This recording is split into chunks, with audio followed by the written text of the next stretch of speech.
Shalom, giving all praises to Yahweh by Hashem Yahweh Shai by Hashem HaRachakodash. Send double honors to our apostles and elders, here great millstone, peace and blessings to the Lord's hopefully elect. I wanted to address a executive order put in by Donald Trump, who we believe to be Nero back in the reincarnation, about his death penalty and how that plays into prophecy of what's written in the Bible. So, executive order 14164, restoring the death penalty and protecting public safety, was passed. Well, it was put in on the January 30th, meaning it was one of the very first things he done.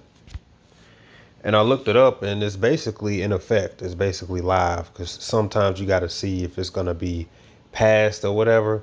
But I couldn't find anything about this being pending, so I believe it's just on the books. So it's just like it's in order. It's in effect now. So it says, by the authority vested in me as president by constitution and laws of Babylon the Great, it is hereby ordered. Section 1, it says purpose. It says capital punishment is an essential tool for deterring and punishing those who would, check this out, it says, who would commit the most heinous crimes and acts of lethal violence against American citizens. Before, during, and after the founding of the Babylon, our cities, states, and countries have continuously relied upon capital punishment as the ultimate deterrent and only proper punishment for the vilest crimes. So here's what you have to check. He says what? For deterring and punishing those who would commit the most heinous crimes. And right now they're talking about that dang, I forgot what it's called. I'll probably remember. I'll probably remember. But it comes into the effect of using AI to try to predict people's movements and to prevent crimes. They were just talking about putting it in effect in like California. Lord willing, the word comes back to me before this ends. But this is what they want. He put it in order, and the power falls upon the Attorney General, and it's an Attorney General per state. So section 2, it says,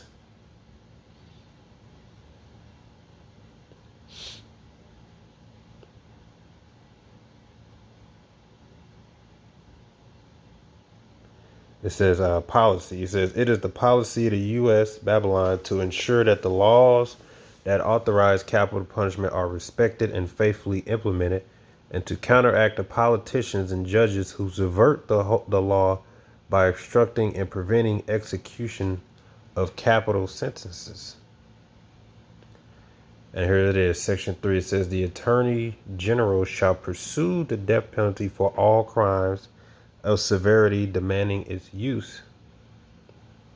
It says, in addition to pursuing the death penalty where possible, the Attorney General shall, where consistent with applicable law, pursue federal jurisdiction and seek the death penalty regardless, that's the point, regardless of other factors for every federal capital crime involving, meaning they don't care your situation, they don't care your background, they just want it to be a normal thing. Putting people to death for the crimes they deem you worthy to be committed. And for right here, he says the murder of a law officer or a capital crime committed by an alien illegally present in this country. So you know that spells Jacob's trouble for the Northern Kingdom in general. This is what he signed into effect. And like I said, it looks like it's actually in effect. And this is all this power is given to the attorney generals, which there's an attorney general per state.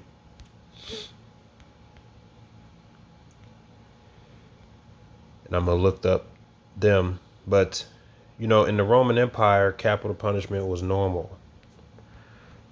And just to read some examples they had, In this article here, it says methods of execution included beheading, strangling, being cast from a great height, being buried alive, drowning, death by beast, and crucifixion.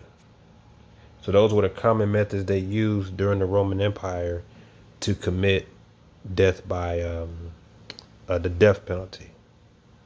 And beheading was a popular one because you had to deal with the guillotine back then.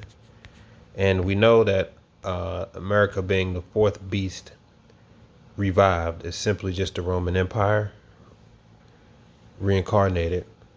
So we knew that it would get to this point because of what the scripture says here in Revelation 20, verse 4. Says, and I saw thrones, and they sat upon them, and judgment was given unto them. And I saw the souls of them that were beheaded for the witness of Yahushua, and for the word of Yahweh, and which did not worship the beast, neither his image, neither had received his mark upon their foreheads or in their hands.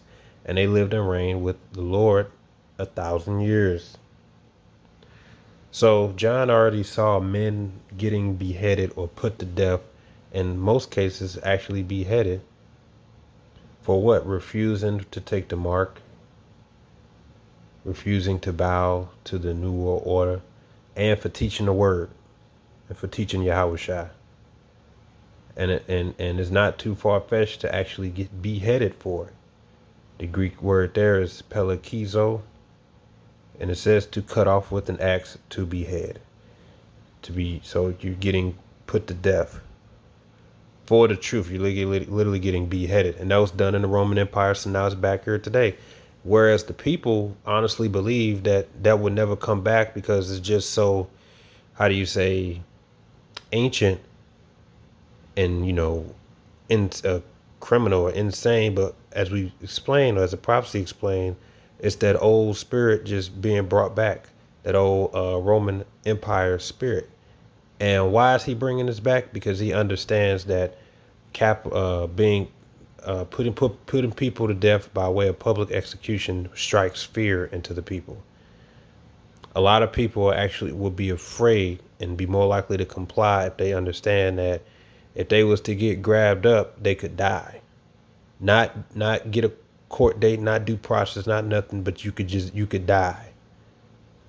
And he's trying to bring that old spirit back, that old fearful back, because public executions will strike fear into a lot of people.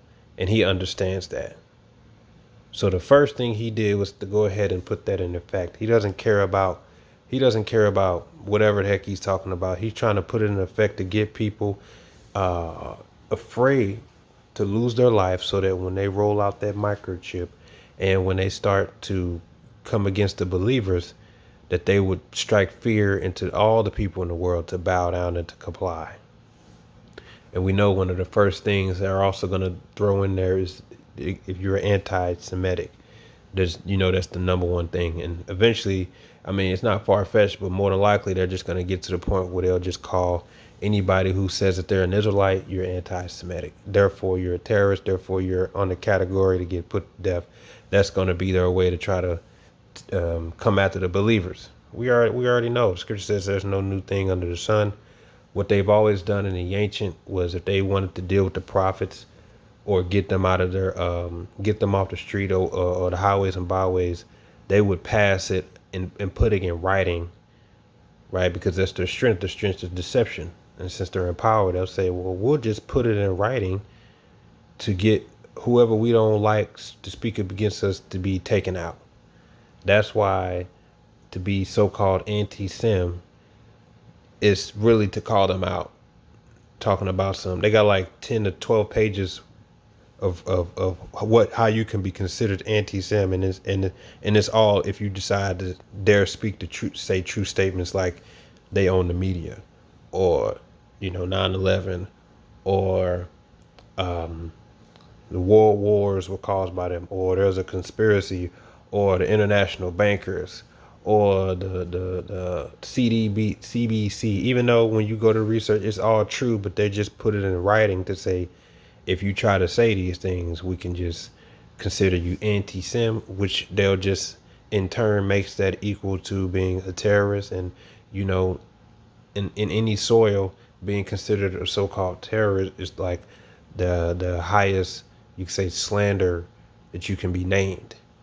And that in doing so, the people, they can just say this is a such and such, right, a terrorist. And with that, you have no rights, you have no due process or anything. You could just bypass all of that and just be get put to death. And that's how he moves and he operates.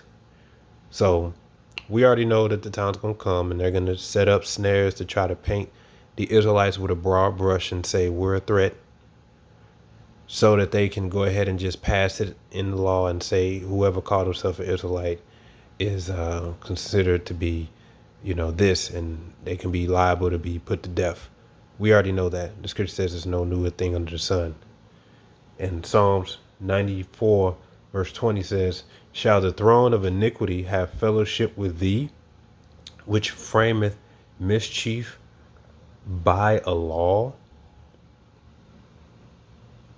They gather themselves together against the soul of the righteous and condemn the innocent blood.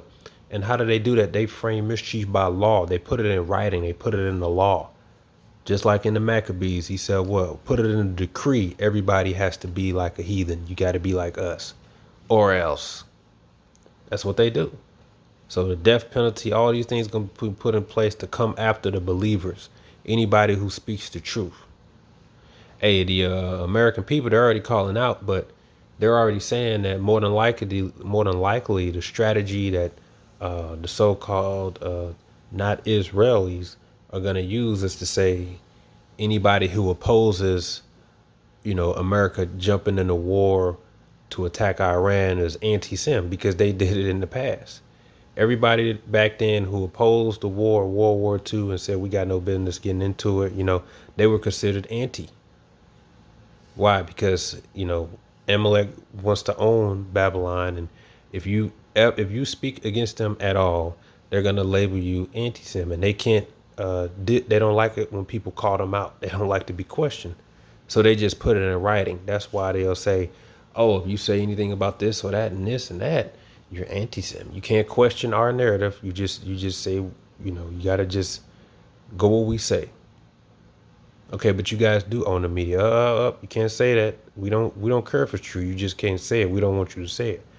Because they can't deal with the light being shined upon them, man. They're a bunch of damn rats. Rats don't like when the light is shined upon them because it hurts their eyes and they have very few places to hide. So they'll just put it in the law, put it in writing, and say anybody who says that is, lot more than likely a threat, and they must be taken out. That's what they're gonna do. They frame mischief by law. They just put it in writing. Goes on, but the Lord Yahweh is my defense, and my power is the rock of my refuge, and he shall bring upon them their own iniquity, and shall cut them off in their own wickedness. Yea, the Lord Yahweh our power shall cut them off. Exactly. Because he said that in that day the Lord's going to protect his, because they're going to come after us, or those who believe. And, they got the guys like Vocab Malone. He's going to be happy to try to set us up to be destroyed, because what did he do when he was Haman in his former self? He said, what? Let it be put in writing, because that's how he said we can get them. We just got to be put in writing. But in the end, what happened to him? What the snare he tried to set, he fell into it. And also Nero, he was known for what? Offing himself. He set a fire to Rome, blamed the Christians, aka the believers, which is what he's going to do again, more than likely. And then his ultimate fate was that he offed himself, because once people realized, wait a minute, you the one that did that, he couldn't deal with it, so he offed himself. And he's just a puppet anyway. So who knows, he might end up doing it the same. But he is, as you can see, moving forward with bringing back this ancient way of execution. Just like in the book of Daniel, as Daniel had to experience. Chapter 6, it says, it pleased Darius to set over the kingdom 120 princes, which should be over the whole kingdom, and over these 3 presidents, of whom Daniel was the first, that the princes might give accounts unto him, and the king should have no damage. So you see, Daniel was put in a high position. Then this Daniel was preferred above the presidents and the princes, because an excellent spirit was in him, and the king thought to set him over the whole realm. Then the presidents and princes sought to find an occasion against Daniel concerning the kingdom, but they could find none occasion nor fault. For as much as he was faithful, neither was there any error or fault found in him. Then said these men, we shall not find any occasion against this Daniel, except we find it against him according to the law of his God. So you see, this is how they have to deal with the Israelites when they can't deal with them. They just try to put in writing to try to find fault to be justified in getting him out of there, getting him out of there. That's what they're going to try to do to us. They're going to broaden the definition of what a terrorist is, and they're going to say that it's more than just somebody who commits the act. It's somebody who's teaching the Bible. That Bible is too dangerous, because they're already looking to get rid of the Bible anyway. Right? They're saying the Bible got to go. The Bible, because it condemns the LGBT, it condemns the feminist movement and all that. They're going to say it's a hostile, radical book. But the book can't speak for itself. It's just a book. It's the people who teach the Bible, who interpret it, the believers and the prophets. They're going to say you're the problem. Because if they deem the book outdated and radical and dangerous and like a spiritual weapon, which it is, then anybody who dare believes or teaches it, you gotta go. If you refuse the mark, that means you believe in the Bible. That means you gotta go. Oh yeah, this is how they do things. Everybody knows. Okay. And what did they tell? You can read the rest, but what did they tell the king? They said, put it in writing, because that's how they got to get it done. Put it on the books. Right? This is the only way we can deal with them Israelites, because they're on the highways and byways and hedges, and we can't combat with them when it comes to the teachings. We taking down all their channels, we're censoring their videos, but it's still spreading.